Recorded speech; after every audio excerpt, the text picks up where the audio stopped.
ನನ್ನ ಎಲ್ಲ ಪ್ರೇಕ್ಷಕ ಮಿತ್ರರೇ, ನಾನೀಗ ವಿಡಿಯೋ ಮಾಡ್ತಾ ಇರೋದು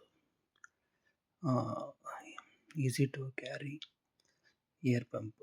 ಇದು power air pump, 12 voltage supply. Go Mechanic company ಇದು. ಬಟ್ ಬಿಲ್ಡ್ ಕ್ವಾಲಿಟಿ ಎಲ್ಲ ತುಂಬ ಚೆನ್ನಾಗಿದೆ ಇದು. ಮತ್ತು ಇದನ್ನು ನಾವು ಯೂಸ್ ಮಾಡಿರೋದು ರಿಸಲ್ಟ್ ಹೇಳೋದು, ಇದನ್ನು ನಾವು ಟ್ಯಾಕ್ಟರ್ಗೂ ಯೂಸ್ ಮಾಡಿದ್ದೀವಿ, ಆಮೇಲೆ ಕಾರ್ಗಳಿಗೂ ಯೂಸ್ ಮಾಡಿದ್ದೀವಿ, ಮತ್ತು ಬೈಕು ಯೂಸ್ ಮಾಡಿದ್ದೀವಿ. ತುಂಬ ಪೂರ್ತಿ ಏರ್ ಹೋದಾಗ ಸ್ವಲ್ಪ ಏರು ಸಪ್ಲೈ ಸ್ವಲ್ಪ ನಿಧಾನವಾಗಿ ಕೊಡುತ್ತೆ.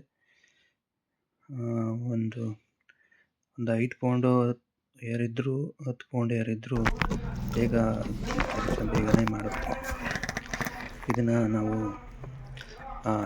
ಕಾರಲ್ಲಿ ಚಾರ್ಜಿಂಗ್ ಪಾಯಿಂಟ್ ಇರುತ್ತಲ್ಲ, ಅದಕ್ಕೆ ಕನೆಕ್ಟ್ ಮಾಡ್ಕೊತಾ ಇದ್ದೀವಿ. ಕನೆಕ್ಟ್ ಮಾಡಿದಾಗ ಗಾಡಿನ ಸ್ಟಾರ್ಟಲ್ಲಿ ಬಿಡಬೇಕಾಗುತ್ತೆ, ಏಕೆಂದರೆ ಬ್ಯಾಟ್ರಿ ಡೌನ್ ಆಗುತ್ತೆ ಅನ್ನೋ ಉದ್ದೇಶ.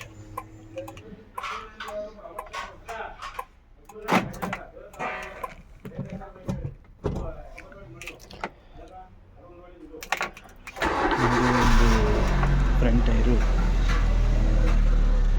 ಟೈರ್ದು ಬೀಡಿಂಗ್ ವೀಕ್ ಇದೆ, ಹಾಗಾಗಿ ಏರು ಕಮ್ಮಿ ಆಗ್ತಾ ಹೋಗ್ತದೆ.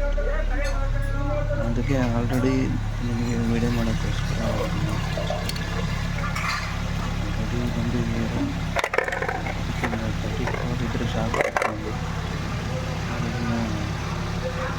42ಗೆ ರೀಚ್ ಮಾಡ್ತೀವಿ. ಯಾಕೆಂದರೆ ಇದು 4-5 ದಿವಸ ಆದಮೇಲೆ ಸ್ವಲ್ಪ ಏರು ಕಮ್ಮಿ ಆಗ್ತಾ ಹೋಗ್ತದೆ.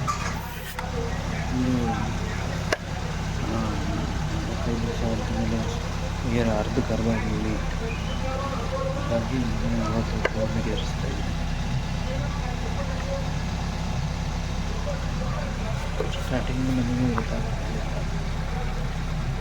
36 ಪೌಂಡ್ ಇದೆ ಇದರಲ್ಲಿ, 36 ಪೌಂಡ್ ಇದೆ. ಬಟ್ ನನಗೆ ಇದನ್ನ ಇಡಕ್ಕೆ ಗೊತ್ತಾಗ್ತಾ ಇಲ್ಲ. ನನಗೆ ಎಷ್ಟಿದೆ ಅಂದರೆ ಬರೀ 3 ಪೌಂಡಲ್ಲಿದೆ. ಇದು 36 ಪೌಂಡಲ್ಲಿದೆ. ನಾನು 30 ಪೌಂಡಲ್ಲಿದೆ ಅಂದ್ಕೊಂಡಿದ್ದೀನಿ ಸೆಟ್ ಮಾಡೋದು. ಯಾಕೋ ಇದು ಹೋಗ್ತಿಲ್ಲ ಅಂದ್ಕೊಂಡೆ.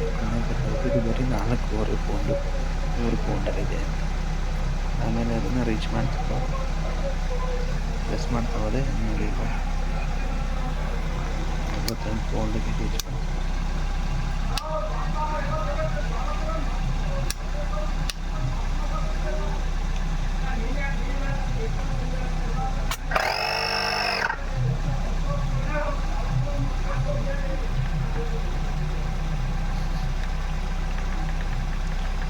ನೋಡಿ, ಲೆಸ್ ಆಗ್ತಾ ಹೋಗ್ತದೆ. 9 ಪೌಂಡು, 10 ಪೌಂಡು, 11 ಪೌಂಡು, 12 ಪೌಂಡು, 4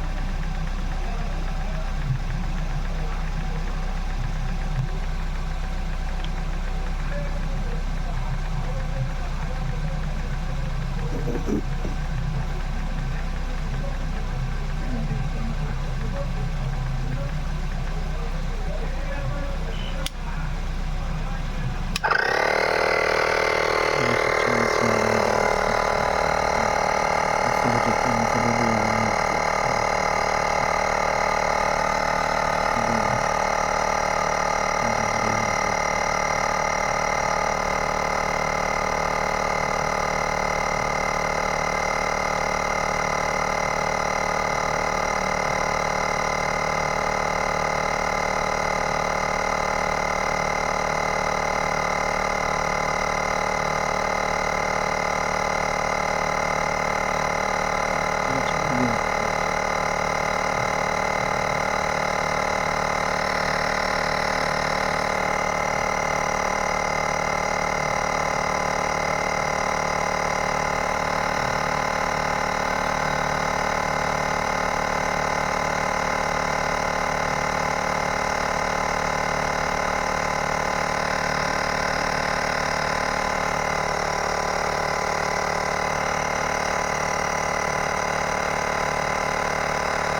ನೋಡಿ ಕಂಪ್ಲೀಟ್ ಆಯಿತು.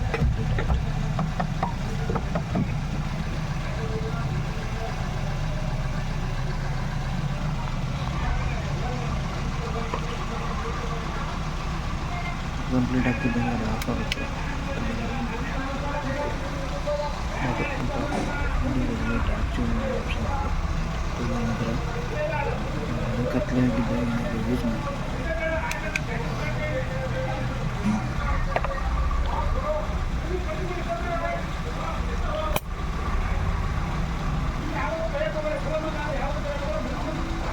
ಓಕೆ,